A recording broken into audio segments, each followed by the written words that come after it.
Ал өзүң менин колумда турган музейлик жадыгер. Колуна ала кой. Калай ойлойсуң бул эмне? Билесиң да бул эмне экенин? Қалай ойлайсың? Бұл қалай аталады? Билбедим. Ал жарайт. Бұны не үшін қолданады деп ойлайсың? Каасын куруу мүмкүн. Қасын қылуы мүмкін, иә? Яғни гигиеналық мақсатта қолданады деп ойлайсың, иә? Мысалы, жалпы сенің қолыңа түскенде сен тағы да не үшін деп ойлайсың? Сондай жазуларды қарап тұрсаң, мысалы. Кинода мүмкін көрген шығарсың, көрген жоқсың ба бұндайды? Мультиктарда көрген жоқсың ғой, иә? Тағы да қарап көрсең, тағы да неге ұқсайды деп ойлайсың? Подставка. Иә, бұның алдында осындай заттарды көріп осыған ұқсас. Көрген жоқсың, иә?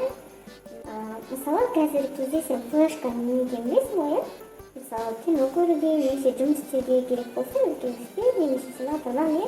Үйге флешкада ақпарат алып келеді, сол флешканы ноутбукқа қосып, кино көреді, немесе жұмыс істейді, иә? Бұның не екенін білесің бе? Жоқ.